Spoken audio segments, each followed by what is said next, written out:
Hello, everyone, and welcome to The Wrap, brought to you by Michigan Medicine Headlines. I'm Dan Ellman with the Department of Communication. And I'm Dan's sidekick extraordinaire, Jeremy Fallis, also with the Department of Communication. Today, we're going to keep you safe with an inside look at the Safer Together initiative at Michigan Medicine. Now, before we dive into that, play it safe by checking out any episode of The Wrap you may have missed. You can find the shows on iTunes, Stitcher, Google Play, or any other podcast hosting platform. Episodes can also be found on the Michigan Medicine YouTube channel and as part of the Headlines Week in Review. With that, let's bring in today's guests. First, let's have the three of you introduce yourselves and explain your roles in the Safer Together program. I'll get started. My name is Victor Hong. I'm a psychiatrist. And here at Michigan Medicine, my main roles are the medical director of our psychiatric emergency services, and I'm also part of the workplace violence prevention initiative. Hi, I'm Amy Metzer. I am one of the security directors here at Michigan Medicine. Hello, I'm Scott Marquette. I'm an Associate Chief Operating Officer here. I support operations, ancillary services, and safety preparedness. And one of the areas that I support is workplace violence prevention. Outstanding. Well, thank you to all three of you for being here. Scott, let's start with you. The Safer Together program was rolled out at the beginning of the month, and it coincides with Workplace Violence Prevention Month. Can you just tell us broadly, what is Safer Together and why is it important for everyone who works, learns, visits, and receives care at Michigan Medicine? Thanks, Daniel. I'll start with, before jumping into the Safer Together concept, I want to give a little bit of background on workplace violence prevention across the nation.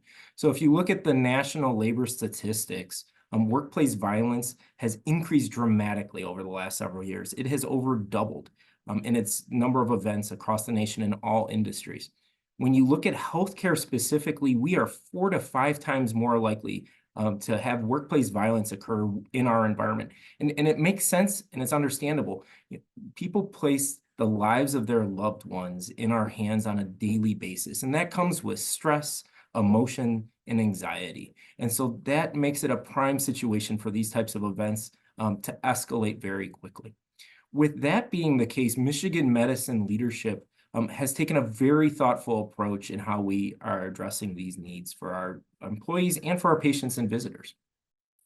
The Safer Together campaign reflects 2 different very important goals in our efforts. The first is related to the initiatives that we have in place. So when you look at our initiatives, you see them on a daily basis. We have perimeter security, we have weapons detection, we have training, we have mobile duress buttons getting piloted this month. So you see this wide array of interventions that are coming with the sole purpose of keeping our employees safe.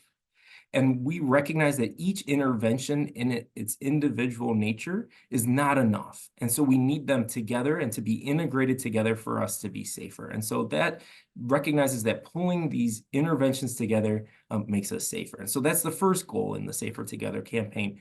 The second part is a call to action for everybody that works in our environments. And that recognizes that there is an individual component to this, that we are counting on your individual participation in these initiatives, that we're counting on you to be active participants in it. And without that, we will not achieve our goal of being safe here. We are truly safer together, and it takes everyone's involvement to be that way. Thank you for that explanation, Scott. I think that's a great quick synopsis on everything that's going on. And there's so much that is involved with the Safer Together program. And Amy, I want to turn it over to you. If you can kind of explain some of the police and security initiatives that DPSS has led here at Michigan Medicine, and what have some of those experiences been like? Yeah, so I think one of the most visible ones that has recently been implemented is the weapons detection. And that, that whole pilot and that whole process was tedious, but it was also, the focus is to make people feel safe and to kind of reduce the anxiety. So as Scott was talking about workplace violence and the amount of workplace violence, especially in healthcare, we are doing everything on the DPSS side that we can to lower anxiety and to minimize potentially violent weapons that could be coming into the hospital. So that we've been in weapons detection for 2 months now. We have analytics at our fingertips about what has been discovered and what we have prevented from coming in to Michigan Medicine. And obviously there's in the past training, run, hide, fight, well training, all of the initiatives that we do at DPSS with the hospital community at Michigan Medicine to make everybody feel safer.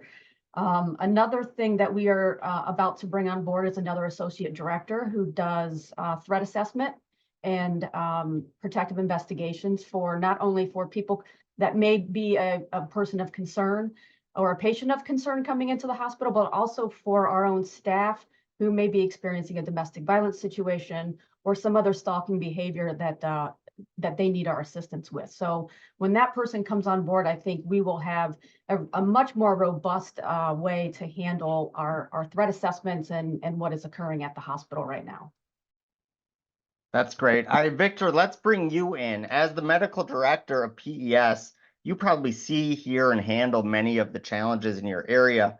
Can you describe what the partnership between PES and DPSS is like, and how employee training and other safety measures can really help patient care areas like yours? Yeah, sure. A few things come to mind. The first thing that comes to mind is that we've come a long way, but we still have a long way to go. We know from our employee feedback that not only are there these escalating incidents of violence towards employees and staff, but that there's also a feeling of psychologically being unsafe. So we have a long way to go to address that. I would just go back 10, 15 years when I was in training. There was very minimal, if any, security presence. We've gotten to the point where through a lot of advocacy, we now have a 24/7 security presence in our unit, which has been really, really helpful, and I'll speak to that here in a little bit. Psychiatric emergency services is a relatively small unit compared to other units in the hospital, certainly compared to the medical emergency department, but for a lot of reasons, it does have the highest incidence of security incidents and workplace violence. Unfortunately, we're not proud of that, but it is the reality. Some of the factors involved are that many of the patients there are there involuntarily, so they're inherently unhappy. Many of them are in different states of intoxication or psychosis, and that contributes to the risk. And then we're in cramped areas. And so we know from statistics that some of the factors in terms of workplace violence are long waits for care, cramped waiting areas, things of that sort of a tinderbox, and people get very frustrated and agitated. That being said, based on employee feedback, we've done several things. As I mentioned before, we now have a 24/7 security presence, and I will share that that's been a real game changer. I think we really have prevented many, many workplace violence incidents. Now, unfortunately, many of those incidents now involve security staff where they are injured, and we have a long way to go to mitigate those issues. But for the staff, nursing staff, social work, doctors, and APPs, the workplace violence incidents have been reduced significantly with the security presence. I think one thing that really is something to highlight is it's very, very clear that over the past few years, we've had to work a lot on communication and collaboration. So I will share a few years ago, our employee satisfaction survey revealed that there was a sense that certain disciplines were tasked to be involved primarily in these workplace violence incidents to handle them. They felt isolated and alone. And so what we really have tried to do here recently is through training, through initiatives, rollout of a checklist of things that should be involved in every single behavioral health emergency event. That we understand that it has to be a multidisciplinary team approach, and there has to be a ton of communication. We cannot over communicate about these situations. And security leadership and security staff have been crucial in sort of partnering with us in reducing these incidents. Victor, I think that's a terrific rundown and really exemplifies what the recent emphasis at Michigan Medicine has been like with leaders and multidisciplinary teams kind of partnering together and make sure that people are not only heard, but that action is being taken. So I know you've given maybe a sense of what that partnership is like, and this can be also for Amy and Scott. But maybe could you give us a specific incident where maybe you took some team member feedback and how it led to decision making with the leadership and what the end result might have been? Sure. One of the recent things that we have implemented is what we called our SAFER trainings. What those SAFER trainings were was a somewhat of a unique collaboration in that nursing staff, psych emergency leadership, security leadership, all got our heads together and decided what would be most helpful in training our staff to do, and how to work better as a team. Everything from how you position your body when you're talking to a patient to how do you handle a situation if there's a weapon or an escalating patient, how best to communicate. So we rolled out those trainings that were mandatory for all of our staff, and security staff were present as well for those trainings. And the feedback was overwhelmingly positive. After that, it wasn't just the trainings that were important, but what sort of rolled out after that, which is that we, as a group, as a committee, decided that there were several things that needed to happen in every single one of these incidents, if possible.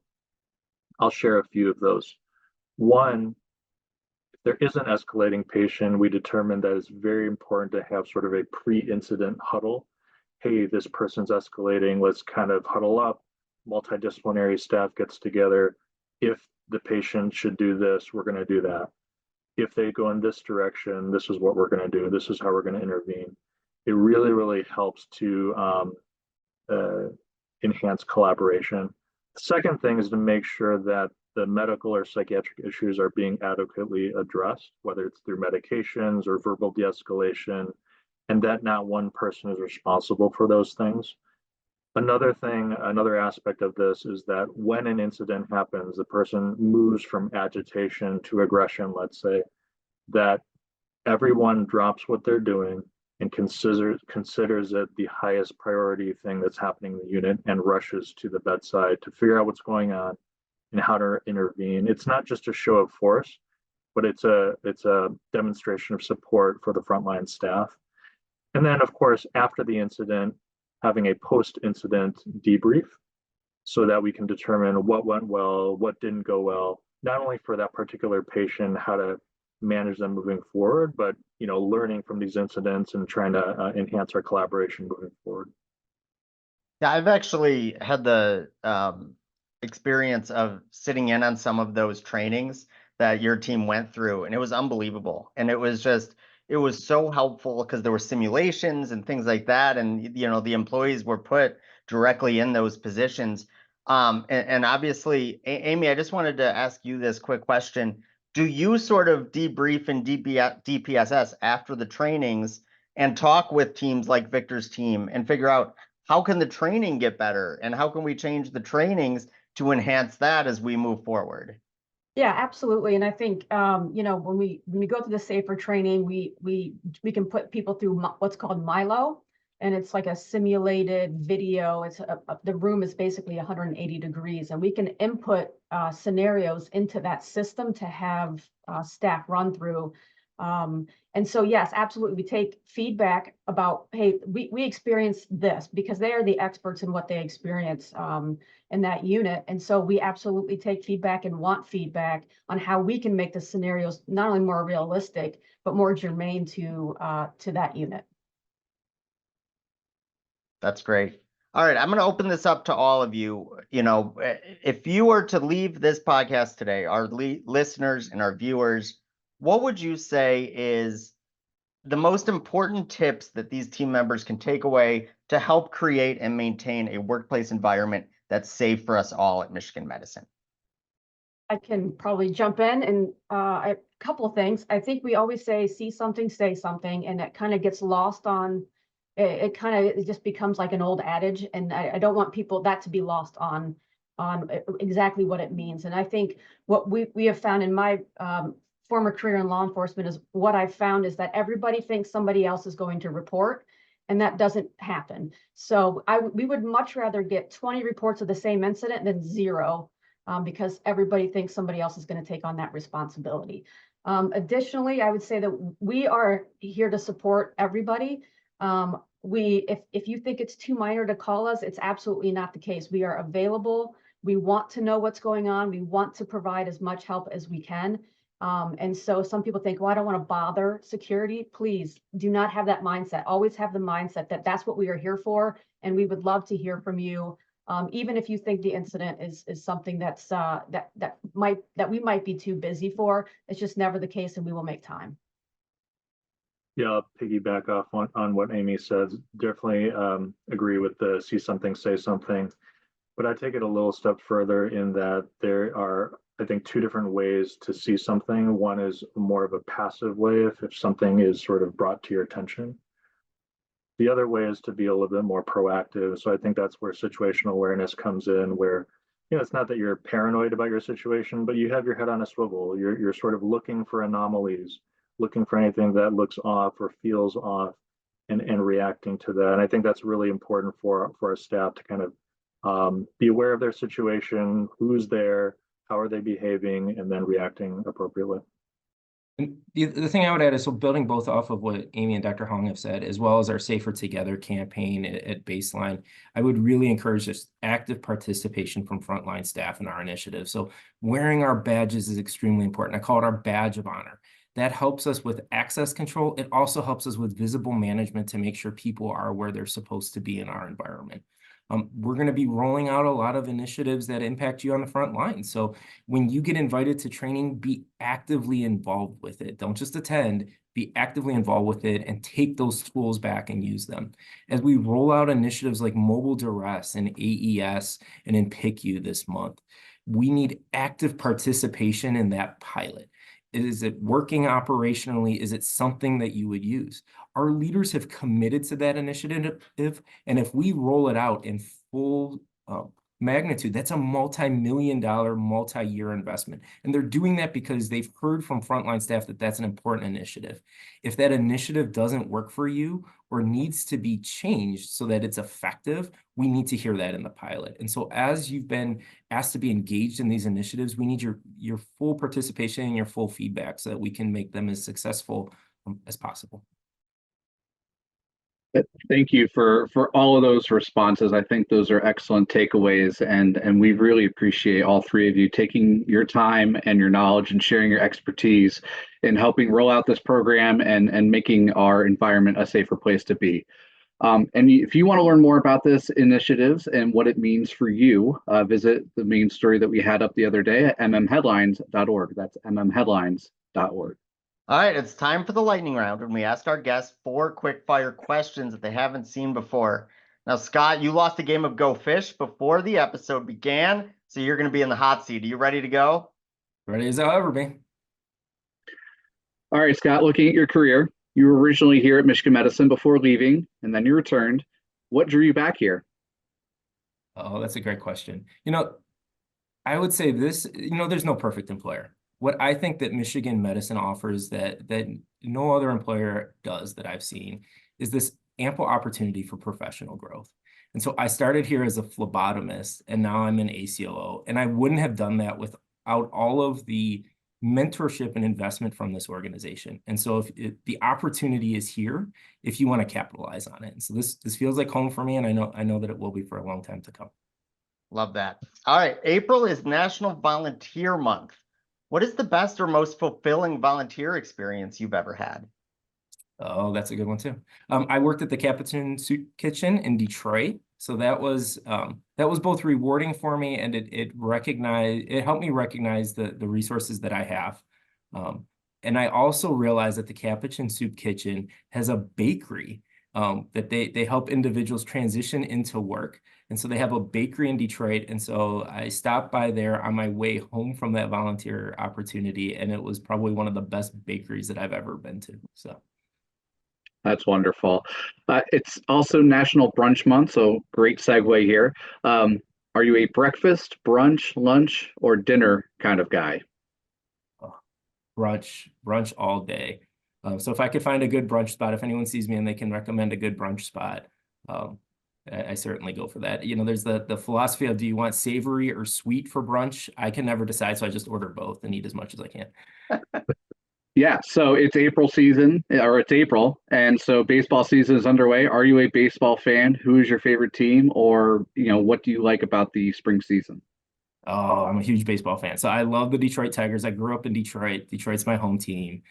So big baseball fan. I've tried to hand off the passion to my children. The oldest child did not like it so much in Little League, but the second one is starting Little League. She's starting Little League next week, and I'm going to be the coach on one of her teams. And so I'm super excited. Hopefully I can give her the passion that's been handed down to me in that sport. Love it. Awesome. Thank you, Scott. That's awesome. And hopefully I get to see you out in the ball field sometime. And thank you for playing along and sharing those important information and your answers about Safer Together and also about your own life. If you want to learn more about the Safer Together initiative, go to mmheadlines.org.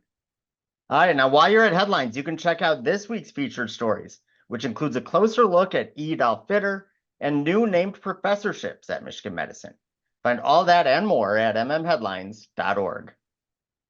All right, Dan, we asked Scott his favorite meal of the day, and we know all the listeners they just can't wait to hear what your answer is. So let us have it. Yeah, so I'm definitely not a breakfast guy. I pretty much never eat breakfast just because I'm not a morning person. I have no appetite in the morning. And then lunch, I don't know, like lunch is fine, but it's just sort of meh. So I'm definitely a dinner guy. I will have a huge dinner. That is my main meal of the day. And then maybe I'm also a dessert guy too. So I will definitely have ice cream or something afterwards. But yeah, it's that third meal. That's what I'm focused on. How about you? I would normally say dinner, but I'm with Scott on this one. Brunch is pretty awesome. I don't get to do it enough, but a giant plate of eggs and French toast and bacon and some fruit, like you really can't go wrong. See, so what makes that brunch and not breakfast though? Is it just you're eating Because it an hour later? I'm not eating that at 7 in the morning. I'm eating that at 11 o'clock on Saturday or Sunday. There's a difference. Fair enough. Fair enough. All right, it's time for the weekly trivia contest. This week's question is, what is the tagline of the Safer Together program? Once again, what is the tagline of the Safer Together program? You can find the answer in Headlines, and once you know it, send it to headlines@med.umich.edu for the chance to win a prize. And you can probably see it on our backgrounds for myself Don't and give Amy. it away. Don't give it away. That's all we have for today. Thank you, Scott, Amy, and Victor. Thanks as always for joining us, and always to our listeners and viewers for everything you do for our patients, families, and each other. We'll see you next time.